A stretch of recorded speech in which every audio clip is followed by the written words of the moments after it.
हाँ जी, तो मैं आज लेके आया हूँ कंपाइलेशन लॉ के नोट्स का जो कि है इंटरनेशनल लॉ से रिलेटेड। सो आइए पढ़ते हैं हम वन बाय वन करके, और ये सारे इंपॉर्टेंट टॉपिक्स कवर करेगा जो कि आपके एलएलबी के एग्ज़ाम्स के लिए बहुत ही ज़्यादा इंपॉर्टेंट है।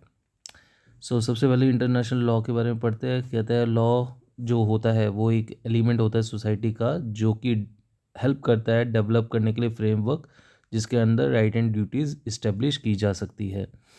आज के ज़माने में एक हमें ऐसा मेथड चाहिए जो इंटरस्टेट रिलेशनशिप के कंडक्ट जो भी इंटरस्टेट रिलेशनशिप हो सके चल सके, उसके लिए हमको एक मेथड चाहिए था जो कि इंटरनेशनल लॉ इस गैप को फिल करता है। तो यूएन ने एक बॉडी बनाई जिसको इंटरनेशनल लॉ बोला जाता है। इसको प्रमोट करने के लिए, किसी चीज़ों को प्रमोट करने के लिए, international peace, security, common interest and trade को प्रमोट करने के लिए, और कुछ फंडामेंटल राइट्स को प्रोवाइड करने के लिए या उनको प्रोटेक्ट करने के लिए, फ्रीडम को प्रोटेक्ट करने के लिए, ह्यूमन राइट्स को प्रोटेक्ट करने के लिए, और रिफ्रेन करने के लिए किसी भी स्टेट को दूसरे स्टेट की इंटेग्रिटी पे अटैक करने के लिए या फोर्स यूज़ करने के लिए। Right of self determination to people भी दिया गया है। इंटरनेशनल प्रॉब्लम को सॉल्व करने के लिए भी इस इंटरनेशनल लॉ को बनाया गया है। और कोई भी इंटरनेशनल डिस्प्यूट हो उसको पीसफुल मींस के थ्रू सेटल करने के लिए ये इंटरनेशनल लॉ बनाया गया है। सो इतना सफिशेंट है इंटरनेशनल लॉ के बारे में। सेकंड बढ़ते क्या क्या प्रिंसिपल होते हैं, तो दो प्रिंसिपल फेमस है, जस इंटरजेंटिस और जस जेंटियम। तो जस इंटरजेंटिस क्या होता है? जस इंटरजेंटिस क्या होता है, जैसे अगर हमारा कोई ट्रीटी या एग्रीमेंट बन रखा है दो कंट्रीज़ में या दो से ज़्यादा कंट्रीज़ में म्यूचुअली, तो उसको हम कहेंगे जस इंटरजेंटिस। और अगर टीटीएस एग्रीमेंट नहीं बना हुआ, कोई सेट ऑफ रूल्स है बस, बट लीगल स्टैट्यूट कुछ भी नहीं है, और यही आपका रिलेशनशिप को चला रहा है, गवर्न कर रहा है, तो इसको आप जस जेंटिम कहेंगे। तीसरा इंपॉर्टेंट टॉपिक है नेचर ऑफ इंटरनेशनल लॉ, या क्या इंटरनेशनल लॉ एक रियल या ट्रू लॉ है कि नहीं है। सो ये सबसे पहले बहुत ही कंट्रोवर्शियल क्वेश्चन है क्योंकि बहुत सारे जूरिस्ट का ओपिनियन डिफर करता है। सो इसलिए कुछ जूरिस्ट का ये कहना है कि इंटरनेशनल लॉ ट्रू लॉ नहीं है, बिकॉज ये एक code of rule of conduct है जो कि मॉरलिटी को बैक बैक करता है। और दूसरे तरीके में कई लोग बोलते हैं कि ये ट्रू लॉ है क्योंकि ये just like similar to the ordinary laws of state है, या जो कंट्रीज़ के कानून होते हैं, म्यूनसिपल लॉज होते हैं, उसके तरीके के हैं जो कि बाइंडिंग होता है सिटीजन्स पे। तो जो फेमस जूरिस्ट का यहाँ पे बोलना है, सबसे पहले है जॉन ऑस्टिन। जॉन ऑस्टिन बिल्कुल ब्लंट होके कहते हैं कि जॉन ऑस्टिन का कहना है कि देखिए भाई, इंटरनेशनल लॉ ट्रू लॉ नहीं है। वो ऐसा क्यों? और इसको थॉमस हॉब्स जो उनके दोस्त है वो भी सपोर्ट करते हैं। वो कहते हैं कि देखो जी, हम उन्हीं चीज़ों को लॉ मानते हैं जो कि जो कि कमांड हो सॉवेरेन के थ्रू, बैक्ड बाय सेंशन। तो तीन चीज़ें होती है: command of the sovereign, backed by sanction. So in case of अगर कोई कमांड को वायोलेट करता है तो उस पर पनिशमेंट हो, ये सब चीज़ें हो, और ये सॉवेरेन जो कि एक पर्टिकुलर स्टेट की सुपीरियर पॉलिटिकल अथॉरिटी होती है उसके द्वारा ही पास किया जाता है, उसके द्वारा ही कमांड किया जाता है। कहा जाता है कि लेजिस्लेटिव अथॉरिटी क्योंकि है नहीं यहाँ पे, इंटरनेशनल लॉ में लेजिस्लेटिव अथॉरिटी कोई पॉलिटिकल अथॉरिटी नहीं है, इसलिए इस चीज़ को रूल ऑफ कंडक्ट और यहाँ पे फिजिकल सेंशन इन्फोर्स करना इम्पॉसिबल है। तो इसलिए ये कंक्लूड किया जाता है कि यहाँ पे कोई सुपीरियर लेजिस्लेटिव अथॉरिटी नहीं है और इसको लॉ नहीं बोल सकते, और क्योंकि अगर लॉ वायलेट हो जाएगा तो सेंशन इसके ऊपर लगा नहीं सकते। तो इसलिए जॉन ऑस्टिन या थॉमस होब्स कहते हैं कि ये बस एक पॉजिटिव मॉरालिटी है, ये एक मॉरली और एथिकली वैलिड चीज़ है, बट ये कोई सोवेरेन अथॉरिटी के द्वारा इशू नहीं किया गया। सो इसलिए ये कहा गया कि if we apply this theory of international law we will see there is no legislative power over the society, based on which Austin concluded that कि international law are merely based on ethics and morality, not a true law. और दूसरे में contrary view देते हैं open हेम view, जिसमें वो कहते हैं, इन्होंने यूज़ किया था पहली बार वर्ड इंटरनेशनल लॉ का। वो कहते हैं देखो जी क्या होता है, कोई भी लॉ होता है वो आपका कस्टम से आता है, कन्वेंशन से ही आता है, और कोई भी सिविलाइज स्टेट के इंटरकोर्स को कंडक्ट करने के लिए ऑब्वियसली हम कस्टम्स और कन्वेंशंस रूल्स का ही सहारा लेंगे, और वही है मेरी इंटरनेशनल लॉ। सो वो कहता है कि लॉ कुछ नहीं होता बट एक बॉडी ऑफ रूल्स होता है जो कि ह्यूमन कंडक्ट को बताता है, जो ह्यूमन कंडक्ट एक कम्युनिटी के अंदर होते हैं, और ये इन्फोर्स्ड होता है by external power if there is a common consent to the community for the same. तो अगर सारों की कम्युनिटी में अगर ये कंसेंट है तो ये एक इन्फोर्स किया जाता है कोई एक्सटर्नल पावर के द्वारा। और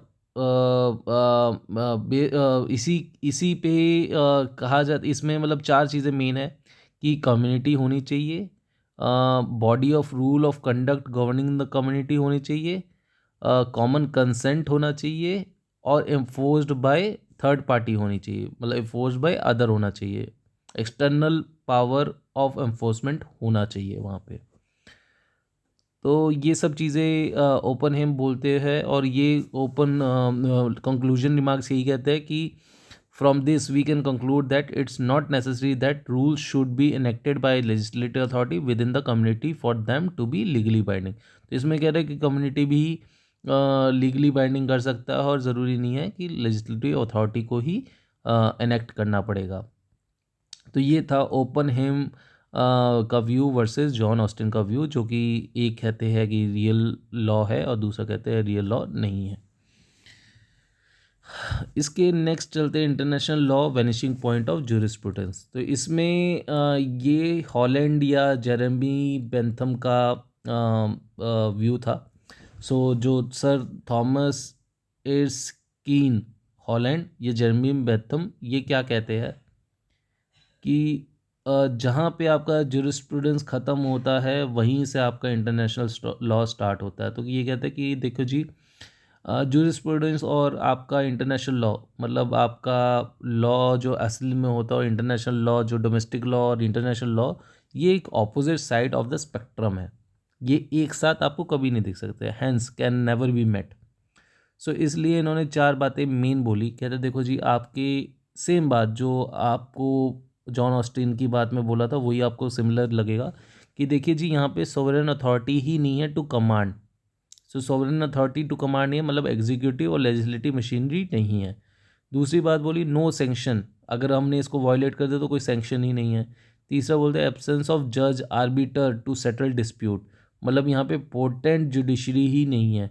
और फोर्थ कि यहाँ पे कोई इंटरनेशनल लॉ एक फॉलो किया जाता है as a moral courtesy by state, कोई कंपल्शन नहीं है उनको। सो बट ये जो स्टेटमेंट है कि वेनिशिंग पॉइंट ऑफ जुरिस्प्रूडेंस, आज के टाइम पे ये वैलिड नहीं होती, क्योंकि इंटरनेशनल कोर्ट ऑफ जस्टिस आगे है, काफ़ी इंटरनेशनल ऑर्गन्स आगे जिनका कहना मानना पड़ता है हम लोगों को।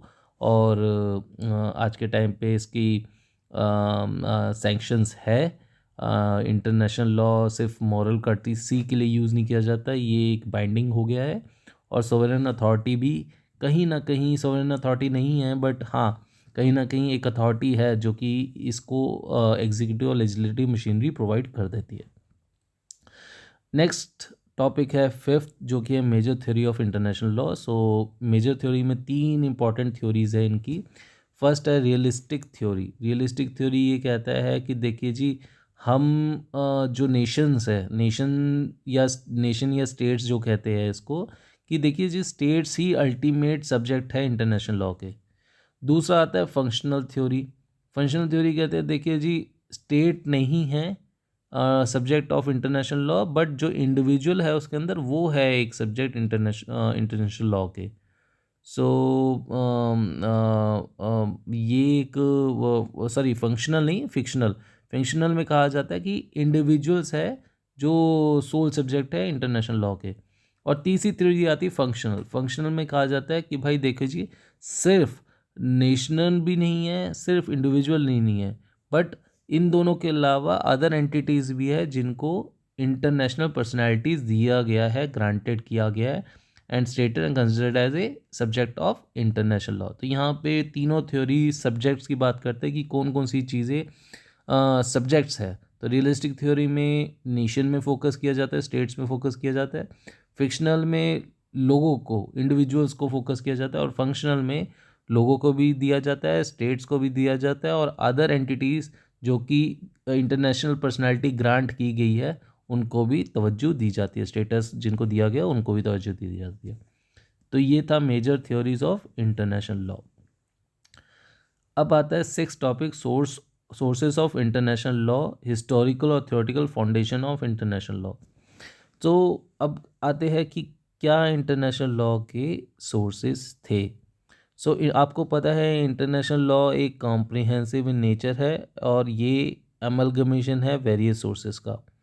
तो लॉरेंस कहते हैं कि if we take the sources of law which has all authority required to give its binding force, then in respect of international law there is one source of law, and that is the consent of nation. This consent may be tacit or express. सो ये सब ज्ञानबाजी थी। आगे आप जब major sources पढ़ेंगे तो major sources of convention, major sources which form the international law includes convention और treaties, और कुछ सोर्सेज को प्राइमरी और सेकेंडरी सोर्सेज में बोला गया। तो मेजर कन्वेंशन, अगर आपको कोई बोले कि मेजर सोर्सेज क्या है, तो मेजर सोर्सेज आपके कन्वेंशन एंड ट्रीटीज़ ही है। बट फिर भी अगर आपसे कोई प्राइमरी और सेकेंडरी सोर्सेज पूछे तो प्राइमरी सेकेंडरी सोर्सेज आपको पता है, तो आर्टिकल 38 में दिया गया है, convention, custom, general principle recognised by civilised nation, judicial decision and teaching, ex aequo et bono, मतलब right and good, equity, conscience and justice. तो ये आपके मेन प्राइमरी सोर्सेज है।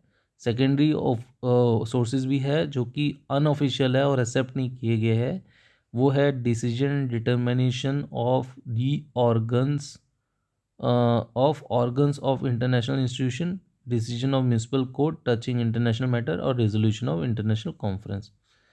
सो सबसे पहले हम आते हैं कि what is the difference between the international law and municipal law.